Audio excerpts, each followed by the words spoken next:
The result of the referendum on the law of origin consideration makes clear the division that currently prevails in Uruguay, with less than 23,000 votes the no to the repeal of 135 articles of the law won.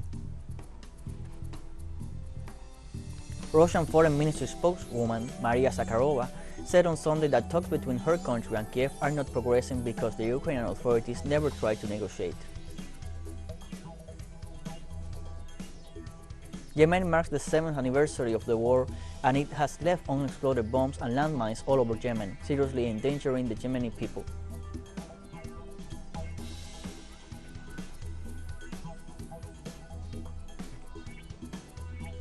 Hello, welcome to From the South. I'm Luis Alberto Matos from the Telesur Studios in Havana, Cuba. We begin with the news, and we do so in Colombia. The final results offered by the Electoral Court of Uruguay to derogate 135 articles of the law of origin consideration have made evident the electoral parity that exists at the present moment in that South American nation. With 2,299,202 votes counted, the electoral body reported that 1,065,001 votes were positive for the request to repeal the 135 articles promoted in 2021 by the unions and the Broad Front Party.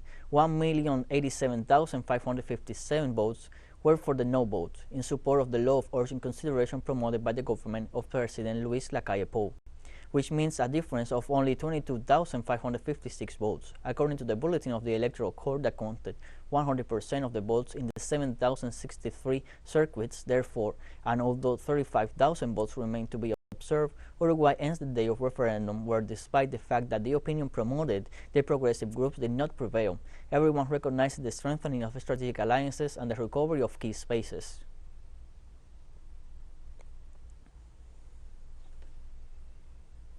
The Brazilian Communist Party celebrated its centenary with the presence of Luis Inácio Lula da Silva. Thousands of people attended the event that took place in Niterói, a city near Rio de Janeiro, which brought together many leftist political figures from congresspersons to former mayors and governors. The former Brazilian president and potential candidate for this year's elections, Luis Inácio Lula da Silva, also attended the meeting and shared the stage with the leader of the Brazilian Communist Party, Manuela Dávila, who highlighted the support to the former head of state in this year's presidential campaign.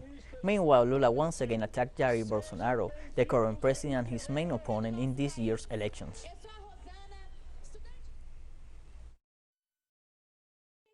On the day we celebrated 100 years, our national board formally decided to support Lula in the election. This is very symbolic for us. It is a unity of dreams, our project, and our hopes for a free Brazil, free from Bolsonaro's fascism and free from hunger. In 2022, you will get up at 7 a.m., take a shower, comb your hair, and remove Bolsonaro from the presidency of his country. In Colombia, at least 7 people were injured after an attack with explosives was registered in the facility of the Immediate Attention Command of the police, south of Bogota. Defense Minister Diego Molano reported the attack to the headquarters of the Immediate Attention Command in Arboridasodora Alta neighborhood, leaving at least 7 people injured, including 2 minors with serious injuries. Molano stated that authorities would act relentlessly against terrorists, and search mechanisms were in place to find those responsible for the attack. Local media informed the explosion also affected some 20 nearby homes. This event is related to the one that occurred on March 5th, when a similar explosion was recorded in a place near the Sierra Moreno police station in the city of Bolívar, one of the most populated in the country, with about 700,000 inhabitants.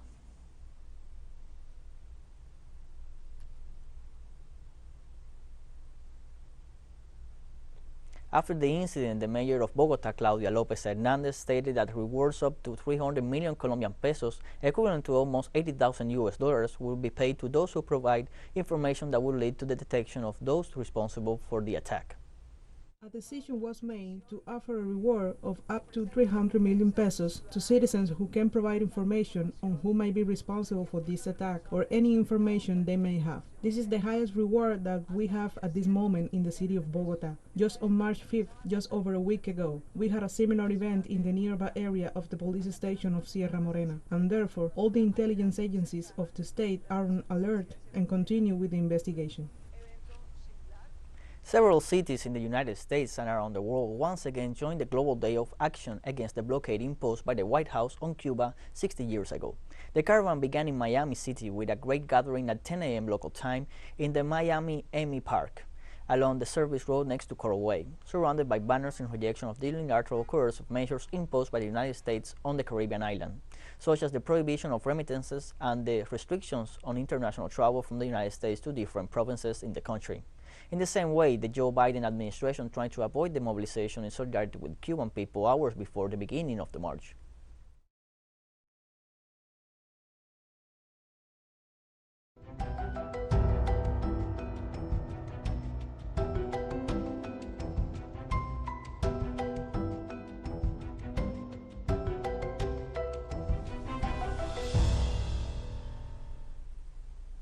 And thousands of citizens in Colorado State were placed under evacuation orders for the latest wildfire to tear through parts of the Rocky Mountain area.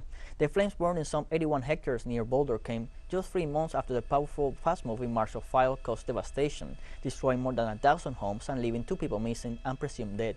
Boulder fire rescue officials said this weekend's fire was less intense, but nevertheless edged within hundreds of meters of homes in the city's southern suburbs and a National Atmospheric Research Center. Boulder Incident Management Team member Mike Smith said no one has been reported missing, dead, or injured, and the fire was now 21% contained.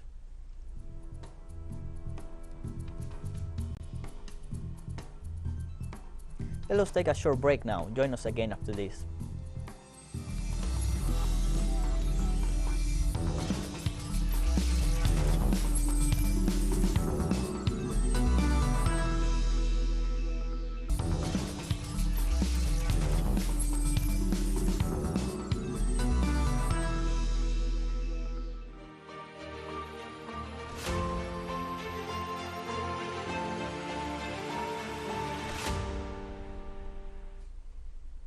Welcome back to From the South. Russian Foreign Ministry spokeswoman Maria Zakharova said on Sunday that talks between her country and Kiev are not progressing because the Ukrainian authorities never tried to negotiate. The representative of the Foreign Ministry said that the Ukrainian authorities had been using the same tactics for 7.5 years, referring to the non-compliance with the Minsk agreements concerning the Donbas region. Zakharova recalled that negotiations after the start of the Russian military operation on February 24th began on the request of the Ukrainian side. According to the head of Moscow's team, at the talks, the Russian side insists on the signing of a comprehensive treaty which, in addition to the neutral status of Ukraine and its security guarantees, would establish a number of clauses that are fundamental for the Eurasian nation.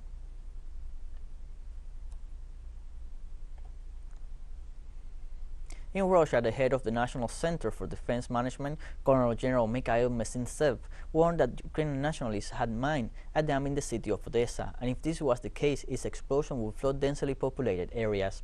The statement comes amid a new report by the Russian authorities on the military operation in Ukraine. The government spokesman detailed that Ukrainian extremists intended to blow up the dam on the instruction of the governor of the province himself. Mesintsev appealed on the United Nations, the Organization for Security and Cooperation in Europe, and the International Committee of the Red Cross about Kiev violations of international humanitarian law and Ukraine's own constitution.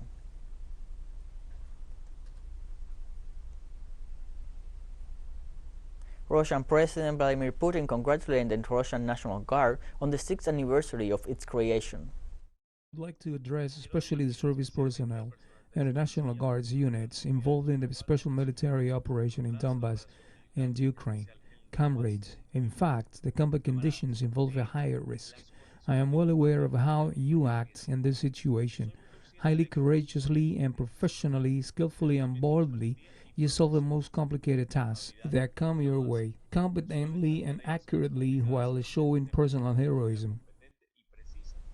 In Ukraine, authorities in the self-proclaimed People's Republic of Lugansk announced the possibility of organizing a referendum on adhesion to Russia. The head of the government of the self-proclaimed Republic of Lugansk, Leonid Pasechnik, reported on the possibility of holding a referendum in the region so that people could exercise their right to decide whether they want to be part of the Russian Federation. The head of the Constitutional Law Committee of the Russian Federation Council, Andrei Klishas, said that Donetsk and Luhansk were recognized by Russia as independent republics in February this year and therefore have the right to hold referendums in accordance with the constitutions of the two states.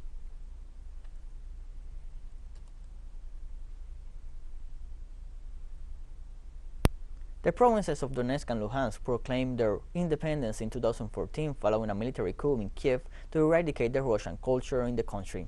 The stories we are about to show you retell the experiences of some of these people and how they now aspire to be a part of the Russian Federation. Our correspondent in the Donbass, Alejandro Kirk, has the details. Who would have ever imagined that this modest country road could lead to the meeting of a historic planetary breakthrough? It is the gateway to the Donbass, the plain between the Dnieper and Don rivers in Ukraine, part of what was first the Russian Empire and then the Soviet Union. The industrial and mining provinces of Donetsk and Lugansk proclaimed independence from Ukraine in 2014, following a coup d'etat in Kiev by nationalist forces intent on eradicating Russian culture from the country. More than 70% of the population here is ethnic Russian. Resistance has cost more than 14,000 lives in the past 8 years, mostly civilians, due to the constant shelling by neo-Nazi battalions embedding in the country's military. This is a story that does not exist for the powerful Western media. These are lives with no exchange value. On 21st of February, the Russian army put an end to this state of affairs. Destruction and death are the real face of a war. These people are now receiving food from the Russian military. Here, on this destroyed street in the village of Volonovya, we have now a destroyed hospital made famous by the Western narrative as evidence of Russian barbarism. The story told here is quite different. The hospital was used as a human shield.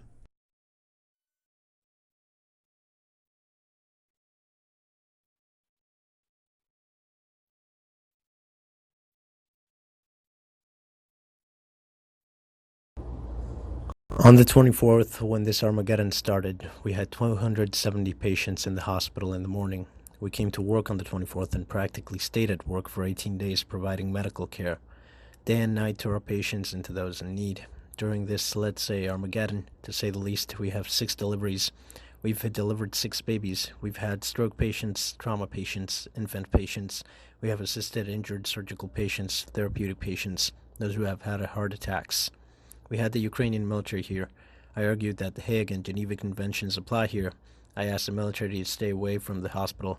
They said no. This is war. Here there were tanks on the ground, and behind the grounds there were guns and missiles. Well, here we are now to see where it takes us.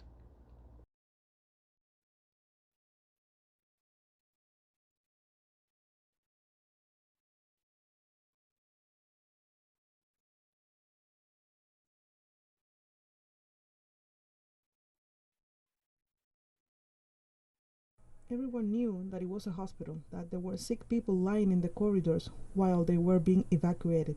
That's all. However, it was reported that there was no one in the hospital, neither staff nor patients, and that's the biggest lie of all. I wish I could. Here I am now listening to it on television, just like the president, the Nazi. The Nazi speaks and says they are doing well there. I would like to invite him to come and stay with me.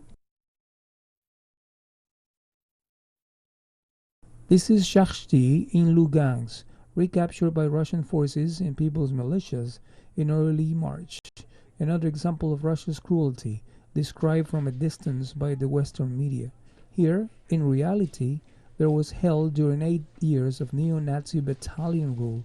The inhabitants themselves tell the story.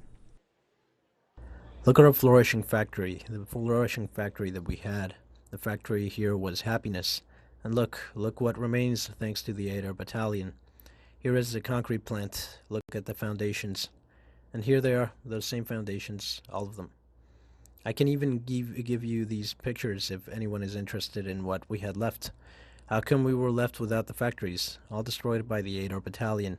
The Western media, which for more than a century built the myth of serious, objective and unbiased journalism, lost all sanity. At this very moment in this town, there is a group of them. What would they say about what they have seen? It might seem strange, but I have been taking pictures of what goes into the boxes and bags, because the predictable Western response will be that they are empty, but they contain a variety of proteins, vegetables, chocolate, even water obviously, and that's not going to be reported in Western media. Or they will say this is just a stage, you know?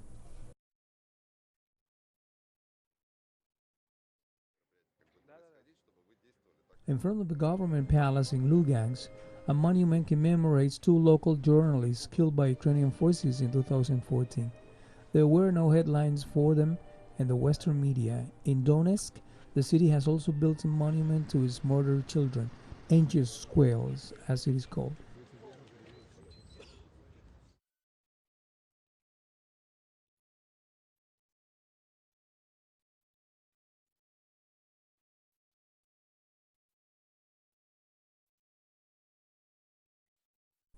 We now stand on an improvised promenade of angels, with a plaque engraved with the names of all the children who died in the armed coup in Kiev in 2014, after which the Donetsk People's Republic was shelled by Ukrainian troops, killing those children. The figure so far stands at 91 children under the age of 18. The Ukrainian army attacked residential areas, parks, schools, and many other places. In particular, I can tell you about several cases of children who were just playing football. They were doing what they were supposed to do. All of them were hit by a shell at that time, and unfortunately, they died.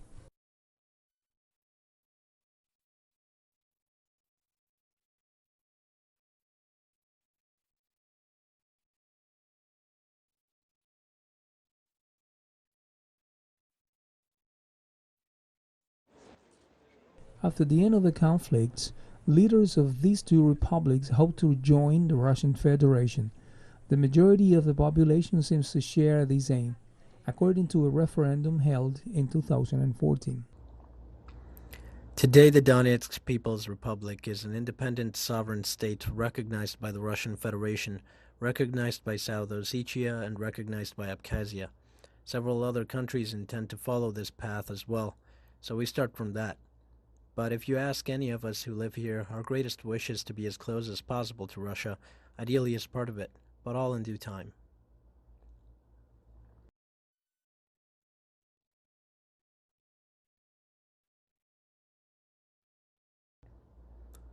I see our republic unequivocally as part of the Russian Federation, and I believe that the future of the republic will definitely be happy and prosperous. We will do everything possible for this. We have all the resources to do so. We have very fertile lands, we have very rich natural resources, and we have very hardworking people. So now the most important thing is to defeat those fascists who are entrenched in Ukraine, and I am confident that we will do well as part of the Russian Federation.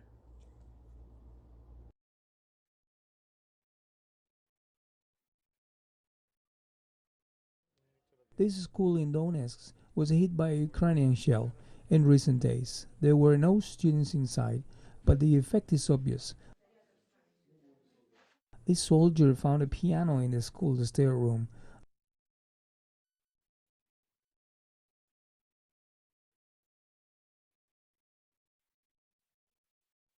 The call is to sing to the barricades, which is the historical anthem of the world proletariat.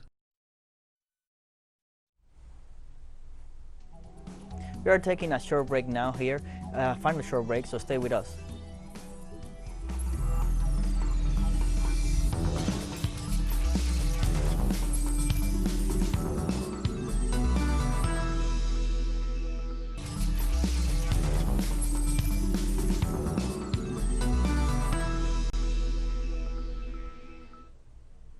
Welcome back to From the South. Yemen marks the 7th anniversary of the war that has left unexploded bombs and landmines all over its country, seriously endangering the Yemeni people. Specialized personnel are busy disposing unexploded cluster bombs, guided missiles, and other explosive debris of war in Sana'a, capital of the country. The explosive debris not only deprived innocent civilians of their lives, but also seriously polluted the environment with their harmful substances, some of which infiltrate into underground water and might lead to rising occurrences of cancers and neonatal deformity rates. As things stand, it may take decades or even longer for Yemen to eliminate all remnants of war, according to experts. In our recent work, we at the Executive Center for Mine Actions have removed at least 15 types of cluster bombs, some of which carry designs showing that they were made in the United States and the United Kingdom. On Sunday, at least 6 workers were killed and 4 injured after rock slides engulfed a quarry in northern Oman, emergency services said. The Gulf State Civil Defense and Ambulance Authority said further slides in the wake of the deadly collapse slowly rescue efforts at the quarry in Ibri, Al-Dahira Governorate. Oman's labor union called on Twitter for an inquiry to ensure employers were respecting security regulations. Ibri, in the Hajar mountain chain about 200 kilometers from the capital Muscat, is a center for quarries, mainly marble, which often employ immigrants from South Asia.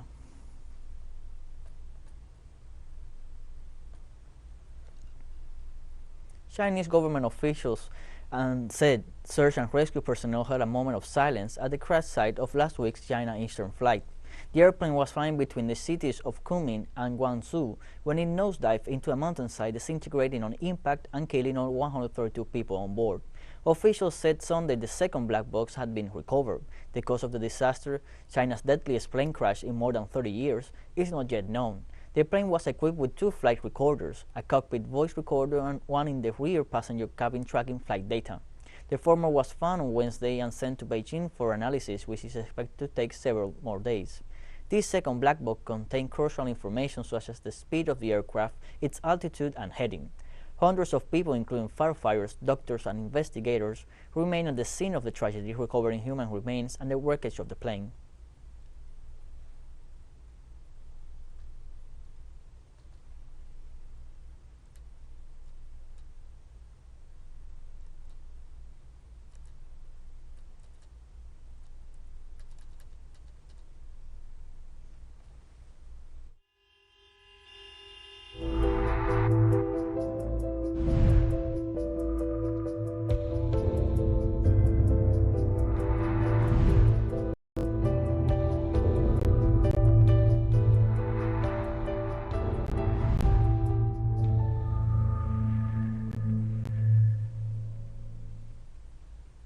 Millions of people in China's financial hub were confined to their homes on Monday as the eastern half of Shanghai went into lockdown to curb the nation's biggest COVID outbreak.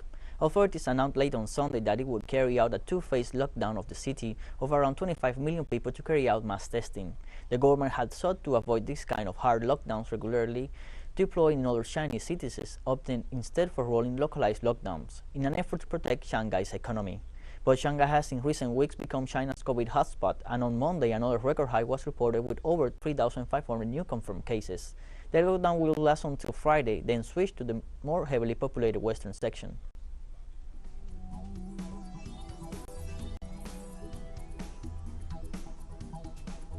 We have come to the end of this news brief. Remember, you can find these and many other stories on our website at telesurenglish.net. You can also join us on social media, Facebook, Twitter, Instagram, and Telegram. For Telesur English, I'm Luis Alberto Matos. Thank you for watching.